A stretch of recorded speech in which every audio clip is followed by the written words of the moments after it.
Comment devenir freelance au Québec, ou plutôt travailleur autonome?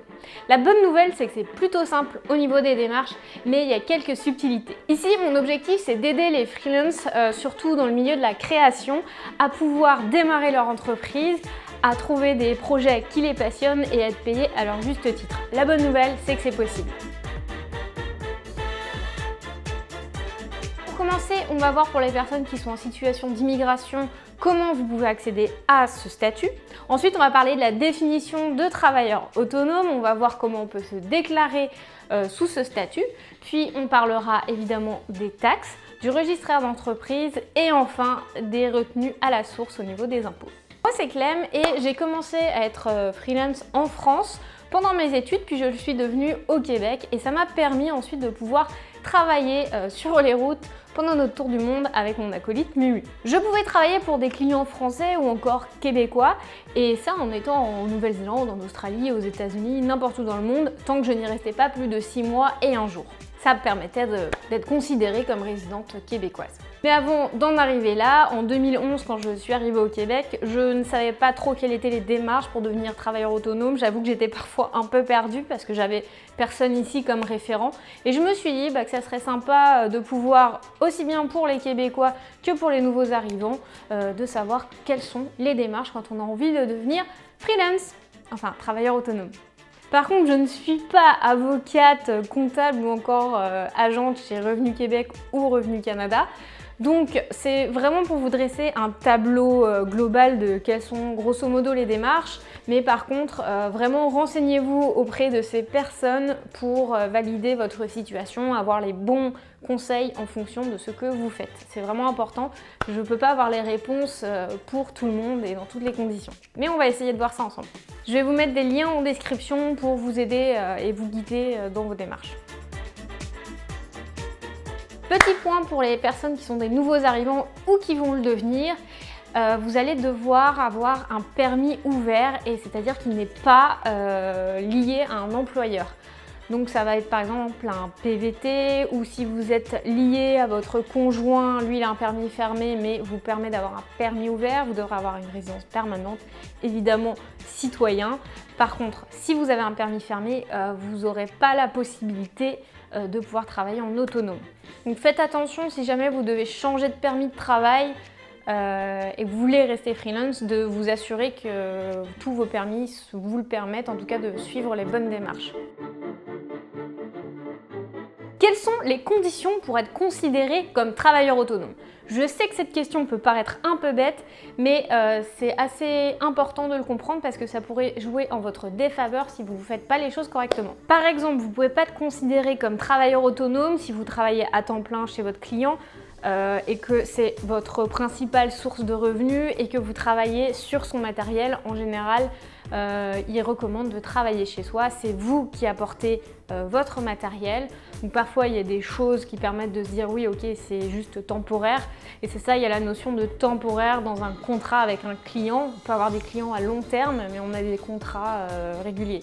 Donc en gros, c'est pour éviter de cacher le salariat. Donc il faut vraiment être dans une situation où vous êtes bien dans une relation client à prestataire. Donc cette notion-là est expliquée sur le site de Revenu Québec. Allez jeter un œil pour être sûr de le faire correctement et ne pas être pénalisé à la fin si jamais il y avait un contrôle. Comment se déclarer comme travailleur autonome au Québec? Eh bien, la première chose, c'est de facturer vos clients, de tenir un livre de compte, en tout cas un fichier Excel par exemple, avec vos dépenses et vos revenus. Ensuite, le jour de votre déclaration d'impôt, vous n'aurez plus qu'à indiquer dans les bonnes cases votre revenu brut / votre revenu net, donc c'est-à-dire votre chiffre d'affaires moins les dépenses que vous avez faites. Pour la déclaration d'impôt, si vous êtes un freelance, un travailleur autonome, je vous recommande vivement en tout cas de parler avec un comptable pour valider que vous avez mis les bonnes infos aux bons endroits. Et il y a des subtilités aussi dans le calcul de ce que vous pouvez déduire ou pas qui doivent apparaître correctement dans vos résultats. Petite note sur les frais déductibles. Si vous achetez du matériel comme un appareil photo, une caméra, un ordinateur, en tout cas quelque chose de gros, une Cintiq pour les graphistes ou les photographes, ou les illustrateurs, cette dépense ne pourra pas être retirée dans sa totalité sur l'année. C'est-à-dire que vous ne pourrez pas passer ça en revenu à 100%, ça va juste être un pourcentage qui sera pris sur la première année, puis un autre pourcentage sur l'année suivante, etc. Donc ne comptez pas ça comme une dépense totale. Bref, vous l'aurez compris, il y a des subtilités, vous avez aussi des cotisations à payer, des cotisations retraite à payer qui sont aussi ajoutées sur votre déclaration d'impôt. Donc faites attention et consultez quelqu'un de spécialisé là-dedans. Si votre entreprise va être en votre nom propre, c'est-à-dire votre nom ou votre prénom, nom, en tout cas, vous n'avez pas de démarche supplémentaire à faire pour l'enregistrement de votre entreprise. Dans le cas contraire, on verra ça un petit peu plus tard. La TPS et la TVQ. Faut-il vous inscrire aux taxes? C'est un peu l'équivalent de la TVA en France. Si vous avez un revenu qui va être supérieur à 30 000 $ pendant votre année, vous êtes obligé de vous inscrire à la TPS et à la TVQ. Si vous n'avez pas un revenu qui va atteindre ce palier, vous n'avez pas l'obligation de le faire. Par contre, ça peut être intéressant dans certains cas. Par exemple, si vous avez des clients qui sont des entreprises ou encore que vous avez des investissements à faire au niveau du matériel, ça peut devenir intéressant puisque pour votre client, ça ne coûte pas plus cher parce que lui, il va déjà déduire sa TPS, sa TVQ. Et vous, ça vous permet de récupérer la TPS et la TVQ sur vos achats et sur votre matériel, en tout cas toutes vos dépenses que vous faites pour votre travail. Donc à un moment donné, vous pourriez récupérer de l'argent plutôt que de payer, donc ça peut être intéressant pour vous. En tout cas, ça vous baisse les factures, c'est intéressant à ce niveau-là. Par contre, si vous n'avez pas beaucoup de dépenses, si vos clients c'est des particuliers et que vous faites moins de 30 000, ne vous inscrivez pas aux taxes. Ça fait gonfler la facture de vos clients pour rien et puis vous, ça vous fait beaucoup de paperasse. Donc c'est à vous de voir en fonction de vos besoins si ça va être nécessaire. Pour vous inscrire à la TPS TVQ, vous pouvez vous rendre sur le site de Revenu Québec ou les appeler directement pour régler ce problème. Vous pourrez choisir si vous voulez faire une déclaration mensuelle, trimestrielle ou bien annuelle. Ça va vraiment dépendre du fonctionnement de votre entreprise, de votre goût pour la paperasse. Dans mon cas, j'ai choisi de la faire annuellement en même temps que mes impôts, comme ça je fais tout en une seule fois. Si vous décidez de donner un nom différent de votre prénom et de votre nom, vous allez devoir vous inscrire au registraire des entreprises.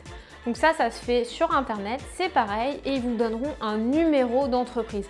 Ça a aussi l'avantage de pouvoir communiquer et de gérer des paperasses en ligne directement. Donc ça, vous pouvez le faire même si vous faites votre entreprise en votre nom propre. Je vous invite à la regarder, à voir si ça peut vous être utile. Moi, je l'ai fait qu'une fois que j'avais donné un nom à mon entreprise. Au niveau des impôts, grosso modo, vous allez payer de l'impôt uniquement sur ce que vous faites comme revenu, comme bénéfice.